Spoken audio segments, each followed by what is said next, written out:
Variety Pack. 'Cause variety's the spice of life.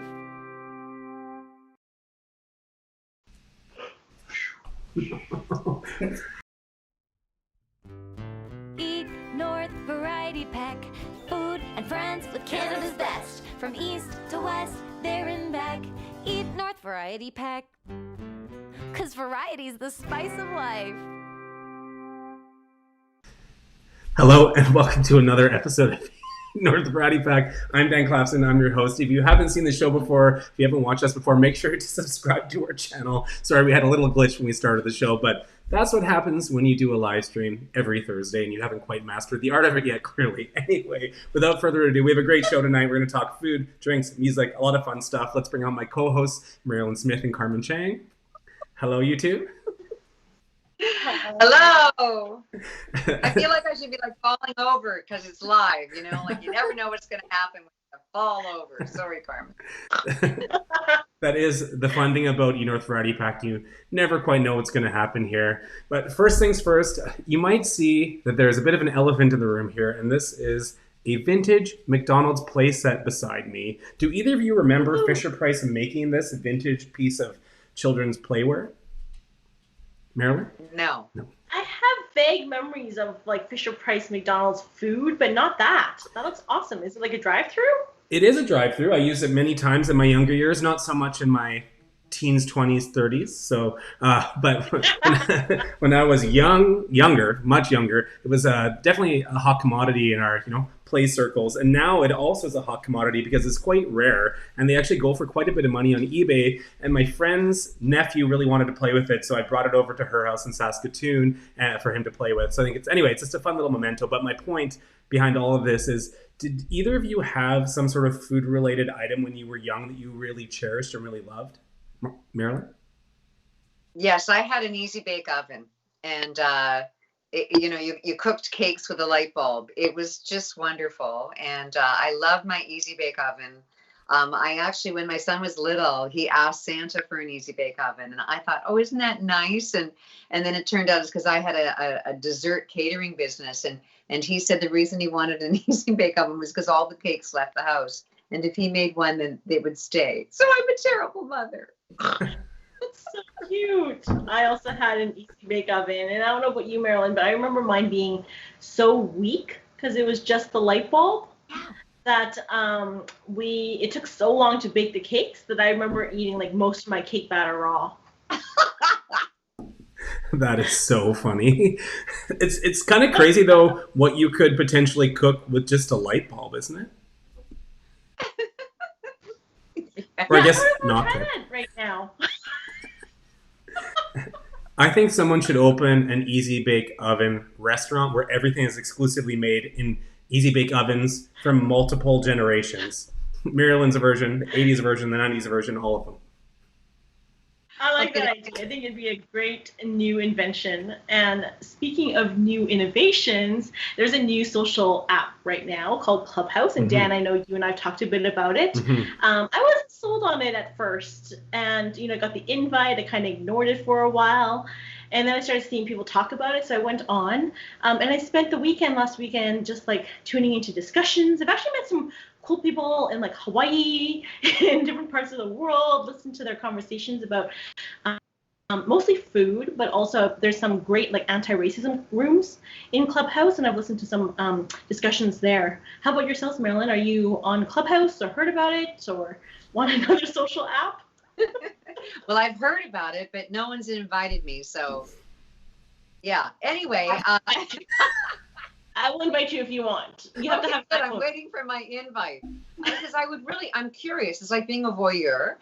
Nothing's taped. Apparently there's tons of celebrities on that you can listen to conversations. So it's kind of like, I think it might feel like being a fly on the wall. So if somebody wants to invite me on, I would be very happy to be that fly on the wall.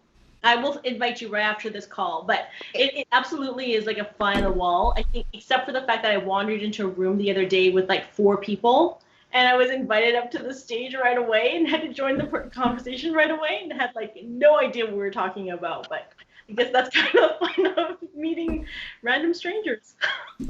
I'm so curious about that app. I want to use it so badly, and so many people have sent me the invite, but I have an Android phone and it's not available for Android, so I can't use it. Yeah. So I feel really badly because, no one's invited me. So thank you, Carmen. I mean, wow, Clapson's got multiple invites. I'm a loser. Anyway, so looking forward to it. After this. Eventually, we'll all be on Clubhouse together, loving life. But it's funny, though, because I feel like the format of this show actually would be really good on Clubhouse. So I'm just really itching to be able to do that. So hopefully soon. I agree. We actually have had some amazing guests on the show, and we had the Download Chicken on the show, and I tuned into one of their conversations the other day, just talking about surviving the pandemic, and I was like, wow, like a lot of these conversations that we have here that we can't go too deep into just with our time frame, we could continue on Clubhouse. Absolutely. And people could tune in, and we could expand it to more people to come on stage. That sounds wonderful. Well. Yes, speaking of great conversations, Clapson and I got to talk to the cast members of a CBC sketch comedy group called TallBoyz. And I don't know whether anybody knows it, but I was in Second City, so I'm a comedian. And anyway, I was actually really excited to talk to some fellow comedians because two of the guys had been in Second City, and it was like, oh my gosh, I get to talk to my people. So I was so excited. Have you guys ever had to talk like, what would you consider your people? And have you ever been really excited to interview somebody from like your tribe or whatever you want to call it? Dan? That's an interesting question. I feel like for you, it does. Well, the interview was pre-taped, so we'll show it in a little bit here. But, you could tell comedians just have this sort of unspoken connection. It's like you get each other, right? And I feel like for people that are in the food media realm or, food writers, in Mairlyn, of course, you are a food writer as well, more so in the recipe aspect of things. But for us that write about restaurants, I do think there is sort of like, there's a common language that you have when you talk about restaurants. And I find when I meet another food writer, whether it is someone in a different Canadian city or abroad, you do definitely share some similarities in how you approach, I think dining and trying to capture that. So in that vein, I do agree with that, Mairlyn, how you were excited. Yeah, I think you're right. I think there's the common language. Now, do either of you ever get nervous or intimidated talking to folks similar to yourselves, like with comedians or, actors? Oh, yeah, if I had to talk to like, Amy Poehler or Tina Fey, I would be like a complete idiot. Like once I was in a movie with Dennis Leary and I was in a complete idiot. So whenever I talked to him, it was like, yeah. Anyway, so I'm that's one of my fears. I'd be like, blah, blah, blah, blah, blah, blah, So yeah, I don't know. That was a string of words I've never heard before, Mairlyn. Mairlyn can always pull it off. She wings it so well. But I'm a facilitator by profession, and I used to do Train the Trainers, where we trained trainers how to facilitate. And one thing we always talked about is how intimidating it can be presenting to your peers. Because when you're presenting to an audience, you kind of have your own key messages. People don't really know your key messages. They don't know a lot of those tips or tricks or techniques that you sneak in. But when you're presenting to your peers, a lot of times you kind of are like, I know what I'm doing here. They probably know why I'm asking this question. And it can get a little intimidating.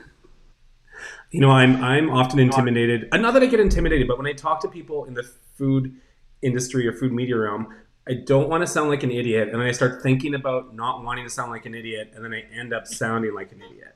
So do you ever find that happens too when you're like, this person is going to really think about everything I'm asking them and I don't want to sound like an idiot. And then you get in your head and sure enough, here we are right now. Yep. Yeah. On the note of making people laugh, I'm not often very good at it, but we're going to talk to four gentlemen that are. They are from the show TallBoyz, which is a sketch comedy series Mairlyn mentioned earlier on CBC. They are a comedy troupe that turned themselves into a show. So they were already a group that got picked up by CBC to be a televised production. And really, really funny. Mairlyn and I had a great chat with them recently. We're going to show a little clip from their show first and then move right into that interview. It's all there. Freeze! Ah, shit. I've been on your tail for weeks, and now I finally got you. You're all under arrest. Shit. For breaking social distancing guidelines. What? We're outside. Doesn't matter, you're still way too close to each other. There's a safe way to do a drug deal. Why don't you use the designated drug deal area we've created? What? Huh? Oh, that's entrapment. And you were sharing the same Coke knife. Ugh. We're in the same bubble. Yeah, Okay, perfect. Hey guys, thank you so much for being on the show today. We're happy to have you. Thanks for having us. Thank you. Happy to be here. Now, one thing I want to ask you all, maybe Guled, I'll start with you, is, sketch comedy series are nothing new for TV, but what I like about TallBoyz is that the approach seems to be that you focus on socioeconomic and political commentary before comedy. Is that true?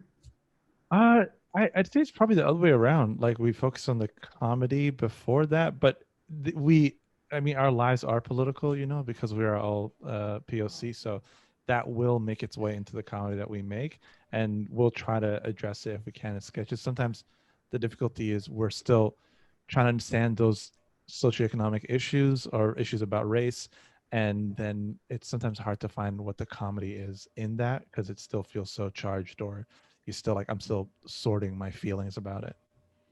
Absolutely. And Vance, what do you think about that?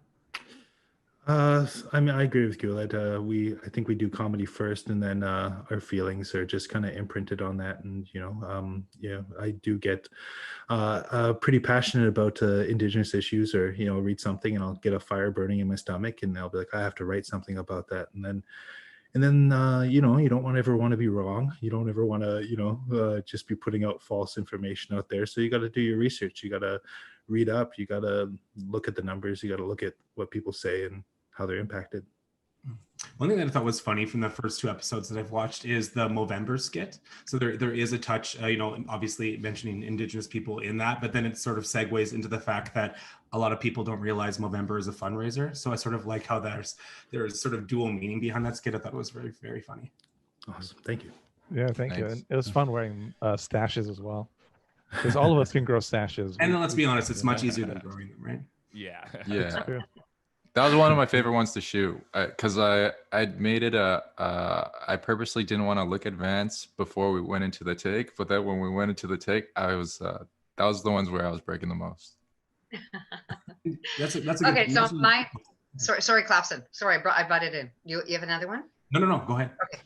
So my background's Second City, and Franco and Tim, alum, hello. Hey. But you can still be funny and fucking old, so you know what? It's excellent. But my process for writing was, we do the improv set, and then if it was funny, you take it on. So how do you guys, pre-COVID, and then we'll talk about COVID, how do you guys write scenes? Does it start from sketch? Do you start together? What is your process for writing before COVID and then after? Well, yeah, I think because we started at Second City, it was very, as a sketch troupe when we were first performing live, it was all entirely written together through improv. And then physically actually writing down the sketch was probably the last step after we performed it so many times. But moving on to television, it really made us turn the other way around, where we still start with an idea that we share with each other and talk about, but then we go off on our own. We'll write down a draft, and then we'll come back, share it, and maybe trade it with someone else so they can put their own imprint on it. It's still very collaborative, but less so in the moment, though we do find spaces for that, like when we're shooting, to maybe improv if you've got an idea that comes to you. Okay, so which one of you, when I was in Second City, there was an alpha, there's the peacemaker, there's the, I was called the goddess of comedy because I could tell what was funny. I may not have been funny, but I could go, well, that's fucking hilarious, or not funny. Okay, one of my best ones is I told Mike Myers that Austin Powers' character was not funny. So I'm not good at this. But anyway, tell me, each one of you guys, what is your role in this collaboration? Good question. Oh, I feel like Franco's like the A team. He's the guy, the captain. I forget his name. Why do I even bring up a reference that I don't? I think it's Mr. T. He's the captain, right? Got you. I'm the Mr. T of the group. And I'm the guy that brings up references that they don't quite understand. Yeah, I think we're like the Ninja Turtles with Master Splinter. He's one of the turtles, right? Master Splinter. But I feel like Franco, Vance, who are you? Yeah. Vance, who are you? Wholesome good boy. That's not true. Wholesome, You're the bad fearless, boy. good boy. You're the bad boy. Bad boy. You know it. Vance is the bad boy. Franco's got the tude. Guled has an edge. And then I'm dangerous. We're all kind of bad boys. We're all variations on bad boys. Well, Raphael's. Yeah. Okay, I got one more, and then Clapson, it's your turn. Yeah. Who's the guy that writes all the rap stuff? Because I mean, oh my God, all the singing and the rapping and I freaking love the scene where you guys are all on a straight line and Tim, every time Guled said something, you go, no, that was me. I was gonna say that was so excellent. But who's okay? Sorry, that was 2 questions. Forget that one. Who's the rapper? Who's the guy that's doing all the music? Well, we do a lot of the rapping ourselves. Like, I mean, that's a big part of our bonding thing we do as a troupe is whenever we were performing live shows out of town, as we're driving, we'd put like just hip hop instrumentals on the radio and just go around the car. Everyone does a freestyle. And then like a lot of our comedy songs came out of that, of like which ones were the funniest. And we were still singing the next day. It was like, oh, we got to make that into something now. Right So on. in terms of filming a show like this during COVID, there must have obviously been tons of precautions taken, but were you able to collaborate with each other as you normally would beforehand in like pre-production? During the pre-production,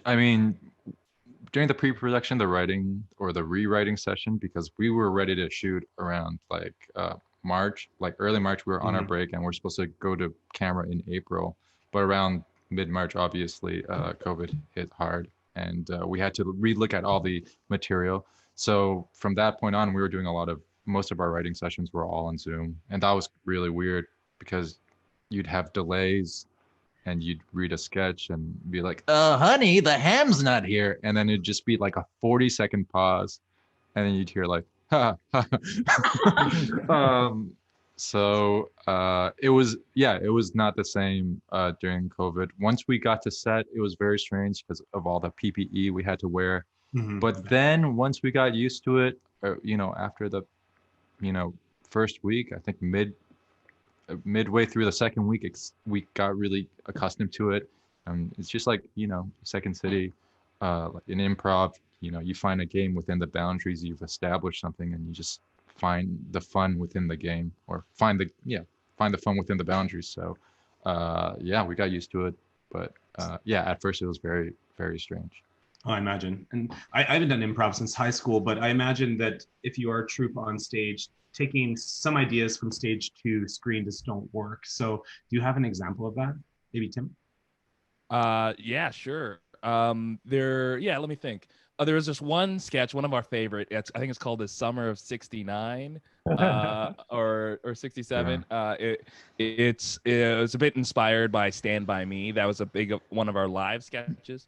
But so much of the sketch is done, even though it's influenced by like television and specifically "Stand by Me" the movie. It's a lot of us like acting out physical stuff on screen while someone's doing voiceover. But that sketch gets pretty violent, but it goes over really well because it's a cartoonish violence that everyone's imagining on the stage, will in suspension of disbelief.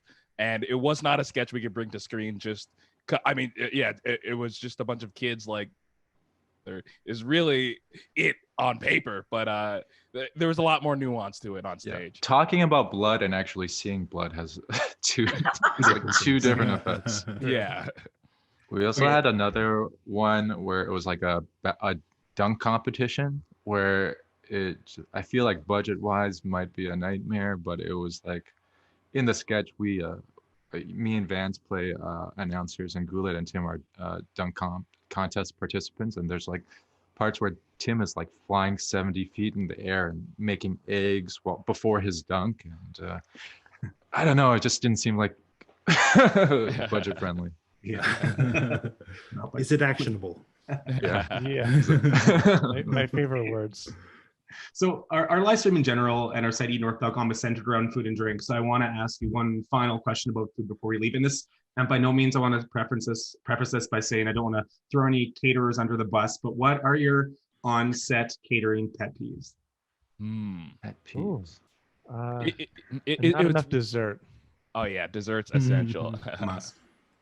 It was a bit weird this season because of COVID. I think that's one thing that changed is how catering works. Mm-hmm. Like we couldn't do a craft table where there's just a table out with all the foods. That was my favorite part, and that had to be nixed because of COVID. I mean, it's just a breeding ground for germs. I love dips, crunchy foods with dips, and we had no dips this time, and that was a real bummer.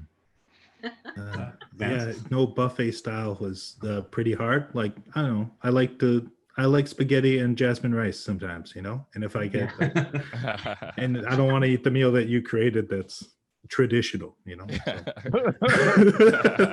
I like starch on starch. That's not traditional. I like your spin on pasta. Yeah, thanks.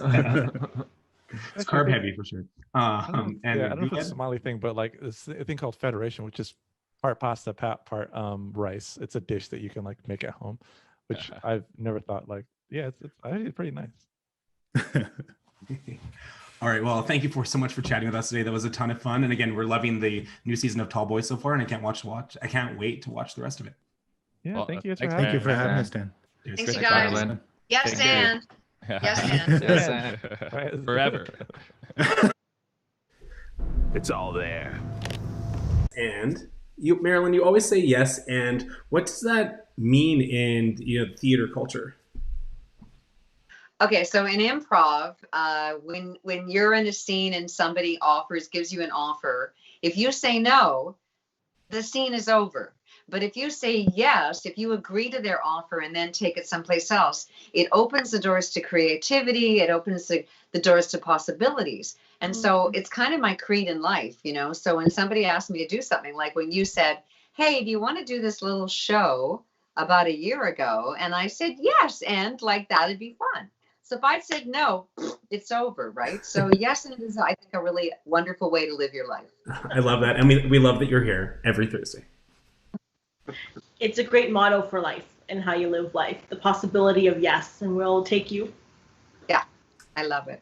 I couldn't agree more. And in the vein of loving life, we have a very, very talented country singer, originally from Saskatchewan, who now calls Nashville home, Shantaia. She's a brand new single that's coming out tomorrow called Had a Good Weekend, and that's all about loving life. Perhaps a bit too much sometimes with the drinks we have here. But anyway, I digress. We're going to let Shantaia sing a song, and then we're going to chat with her after.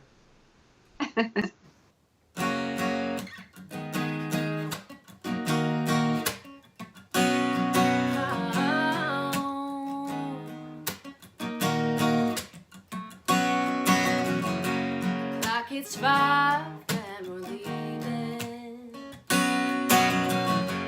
Bottles of wine and music's playing. Everybody's swinging, everybody drinking. Yeah, you ain't gonna party alone. All the girls are saying, got the voice of thinking that they ain't going home alone. Nah, we don't need a reason. We're just kicking out the weekend.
Do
Amazing job, Shantaia. I love that song. That is such a fun song. You are a vocal powerhouse as well. Your vocals sound amazing on that track. And I feel like we should start the weekend early now.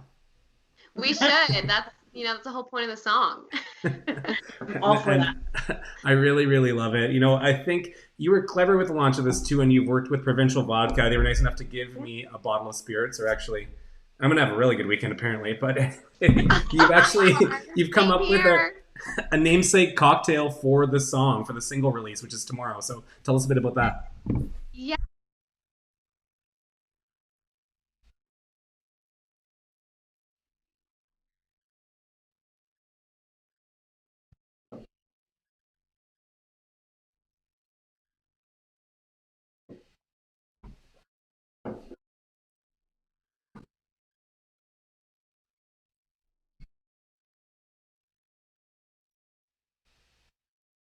Ooh, it sounds... Orange slice, of course, because I'm fancy like that. Sounds pretty good to me. So you moved to Nashville recently from Canada, and I think a lot of people know that a lot of Canadian country artists specifically live in Nashville, but what is the process to actually being able to move to Nashville and work as a musician? It's definitely not an easy.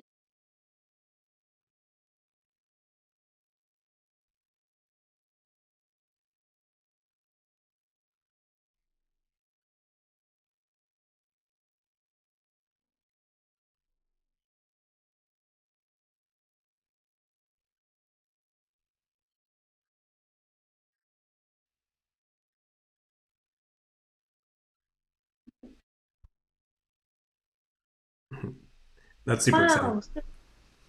What does moving to Nashville open up for you as a musician? So many things. I mean, I've met so many people. I've been writing songs like crazy and now have multiple different artists cutting songs that I've been a part of co-writing, which is really cool, something that I've never really been a part of before. And it's also just opened up a really cool opportunity for me to work with some of the best musicians in town on my music. Had a good weekend, had players that played on Keith Urban's records and Luke Bryan and Luke Combs, so many incredible artists, and to be that close to all of that coolness is really cool. I'm a cookbook author, and when I write a cookbook, I give my editor all these recipes, and then she'll go, okay, we got to get rid of some, and it hurts my soul. So now when you're a songwriter and you create a song and you have all these things, does a producer go, no, we're gonna, is that a process that happens in the song too? Yeah, well, I was telling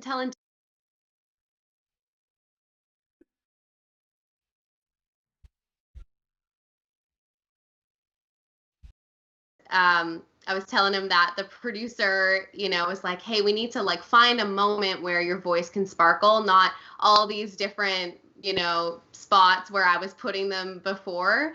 And sometimes you kind of want to say no, but that they know their job and they're, looking out for you and to serve the song. So I let go of it sometimes.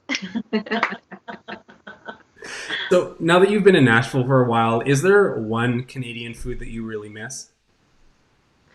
Poutine. When I first got here, I was craving poutine so badly, and I was on Postmates and DoorDash for hours trying to find a poutine. And I found one, and I'm not going to mention who it was from because it wasn't good, and I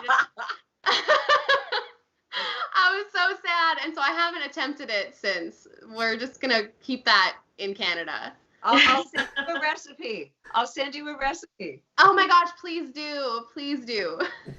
That's great. And so Shantaia, Had a Good Weekend comes out tomorrow, or I guess tonight at midnight Eastern time. I'm super excited for you because it's an amazing track. But if you're gonna go out on the weekend in Nashville, where are you headed? There's a couple spots in Nashville that we've been having a good time at, and some more local sort of they're not on Broadway where all the tourists are. Mm-hmm. A couple friends brought me to a place called Joe's Place, and it was nice and low key, and they had great music out in Green Hills. And Winners is fun. I'll be playing Winners next weekend. for the New in Town Writers Round in partnership with Whiskey Jam, which I'm really excited about. And there's so many great spots here.